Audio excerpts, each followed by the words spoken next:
ओम श्री गुरु माताय नमः। ओम श्री गणेशाय नमः। प्यारे बंधुओं, आज मैं आप लोगों को एक अभिलाषापूर्ण भैरव मंत्र दे रहा हूँ। हमें आशा है कि अगर आप लोगों ने थोड़ी सी मेहनत कर ली,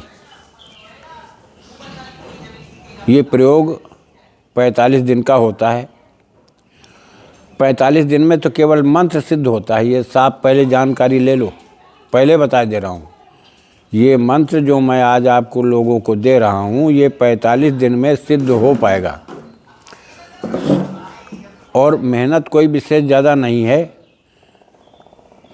तरीका सिर्फ करने का जो प्रक्रिया है इसकी, ये एक अलग टाइप की होती है। तो आप लोगों को सबसे पहले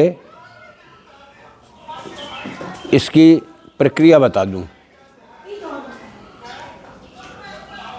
बाज़ार से जो मिट्टी के बर्तन जो बिकते हैं, एक हांडी ले आइए इतनी बड़ी, और उसको आधी दूर से बीच से काट दीजिए।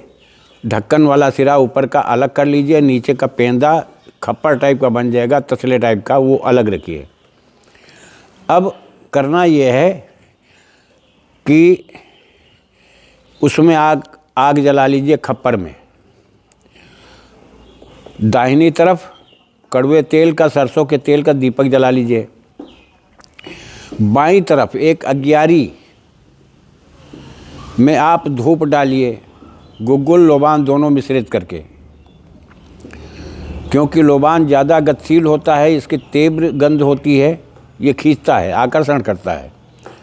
गुग्गुल की गंध जो है गंभीर होती है, ये अस्थायित्व प्राप्त कर लेती है, मतलब टिका लेती, रोक लेती किसी चीज़ को। दोनों में यही भेद है। और सामने ये खप्पर है, इधर तुम्हारा दीपक है, बाएं तुम्हारी धूप जल रही है, और सामने पर आपने किसी पात्र में भोग के नाम पर आपने शराब रख दी किसी बर्तन में। शराब रखने के बाद में, देखिए, मैं किसी जीव हत्या के बारे में तो नहीं कह सकता, क्योंकि मैं उसका विरोधी हूँ। आप सामने केवल शराब रखिए, और छोटे से एक बर्तन में शराब, एक चम्मच रख लीजिए, अपने पास रखिए। आग जलती रहनी चाहिए। मंत्र का जाप करो। मंत्र का जाप करने के साथ साथ में आप 2-2 बूंद अग्नि पर शराब टपकाते जाओ। ऐसा नित्य आपको करना पड़ेगा। मात्र एक माला 108 बार आपको जाप करना है। 108 बार शराब की बूंद टपकानी है आग में। और जब यह नित्य क्रिया तुम्हारी होगी, भोग में अन्य सामान भी रख सकते हो। जैसे सात्विक विचार से चलते हो तो दारू रखोगे तो हलवा पूड़ी भी रख लो, या केवल हलवा रख लो, या केवल मिठाई रख लो, या केवल लड्डू रख लो। ऐसी चीज़ें साथ में रखनी पड़ेगी। जब तुम्हारा जाप समाप्त हो जाए, तब आपको करना यह है कि जो आगे सामने आपने शराब रखी है, भोग में रखा है जो कुछ, वो अग्नि को तेज करिए, जलाइए, और उसमें उठा करके सब डाल दीजिए। इसका भोग का प्रसाद आप नहीं ले सकते, पा नहीं सकते, कोई ना किसी को आप दे सकते हो। ये पवित्र हो करके पाक साफ अवस्था में धुले हुए वस्त्र पहनकर करना है। चाहे पूर्व मुँह करके बैठो, चाहे उत्तर मुँह करके बैठो, चाहे पश्चिम मुँह करके बैठो। समय निर्धारित रहेगा। आपको केवल एक माला का जाप करना है, 108 बार जाप करना नित्य, रोज। ये 45 दिन तक यही करना होगा। मंत्र सिद्ध हो जाएगा। बीच में कुछ आपको अनुभव मिलना शुरू भी हो जाएगा, लेकिन मंत्र ये तभी सिद्ध होगा जब 45 दिन पूरे करोगे। अब तुम्हारा देखिए, अगर कोई कार्य तुम्हारे नहीं बन रहे हैं, कार्य तुम्हारे नहीं हो रहे हैं, बने बनाए कार्य बिगड़ते जा रहे हैं, तो इस मंत्र का हमारा कहना मानो, प्रयोग अवश्य करके देख लो एक बार। जीवन संभल जाएगा, संवर जाएगा, भाग्य तुम्हारी बदल जाएगी। जो ठोकरे खा रहे हो आप उससे निकल करके बाहर आ जाओगे। अब मैं तुम्हें मंत्र बता दे रहा हूँ। ओम काला भैरव काला बान, हाथ खप्पर लिए फिरे मसान, मद मछली का भोजन करे, साचा भैरव हाँकता चले, कटीला काली का लाडला, भूतों का व्यापारी, डाकनी साकनी सौदागरी, झाड़ झटक पटक पछाड़, सर खुला मुख बुला, नहीं तो माता कालिका का दूध हराम, शब्द साचा पिंड काचा, चलो भैरो ईश्वर बाचा। देखिए मंत्र ये है, एक जगह कहने में मेरे थोड़ा सा त्रुटि हो गई है, मैं दोहरा दे रहा हूँ, दोबारा मंत्र को बोले दे रहा हूँ। ओम काला भैरो काला बान, हाथ खप्पर लिए फिरे मसान, मद मछली का भोजन करे, साचा भैरो हाँकता चले,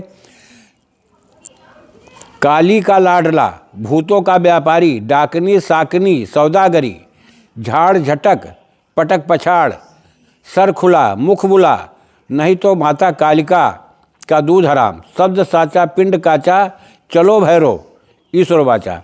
देखिए मंत्र इतना है। अब इसको तुम यथास्थिति उचित समय पर, एक ही समय पर अगर करते हो, केवल तुम अभिलाषा करो, प्रार्थना कर लो, जाप करने के बाद में प्रार्थना कर लो कि मेरा प्रभु ये काम है, मैं इस काम के लिए आपका आह्वान कर रहा हूँ, तो निश्चित है आप मात्र एक माला, बाद में कुछ नहीं करना है। देखिए हफ्ते में एक दिन इनको भोग दो, डेली एक माला जपते रहो, जो तरीका है हफ्ते में एक दिन कर लो। वो खपर उठा करके रख लो एक जगह पर, स्वच्छ जगह पर रखा रहना चाहिए, उसी में फिर अग्नि जलाओ, फिर उसको प्रयोग में लाओ। तो जब प्रयोग करोगे, अपने कार्य के लिए करोगे, तो रोज़ नित्य एक माला जाप करो। 8वें दिन जो सामग्री भोग की है अग्नि जला करके पहले जाप पूरा कर लो, आहुति दे दो, उसके बाद लास्ट में सारी सामग्री उठा करके उसी हवन कुंड में डाल दो। ये तुम्हारा क्रम पूरा हो जाएगा, कार्य अवश्य पूर्ण होगा, दुनिया की बात टले। देखो माँ भगवती काली भैरव कभी अपने भक्त को दुखी नहीं रखती। हाँ, विधि विधान जो मैंने बताया इसके मुताबिक करोगे, सफलता तुम्हारे हाथ में है। गलती मत करना, क्योंकि ये उग्र क्रिया है। इसमें मछली भी भोग में रखी जाती है। जो लोग तामसी प्रवृत्ति के हैं, मछली का सेवन करते हैं, खाते पीते हैं, वो शराब और मछली दोनों को भोग में रख सकते हैं, लेकिन खा नहीं सकते। जितने दिन ये क्रिया होगी उतने दिन आप मछली खा नहीं सकते हो, शराब पी नहीं सकते हो, ये ध्यान रखना। दे सकते हो, आहुति दोगे तो भोग तुम नहीं ले सकते हो, यही प्रतिबंध होता है इस पर। मैं इसी बात के साथ अपनी वाणी को विराम देता हूँ। आप लोग हमेशा कामयाब रहो और पूर्ण निष्ठा, पूर्ण विश्वास के साथ मंत्र का पाठ करो, भैरव बाबा पर भरोसा रखो, समस्त भय को दूर करेंगे, भयावह स्थितियों से निकाल के बाहर करेंगे तुम्हें। जय राष्ट्र, जय भारत, वंदे मातरम।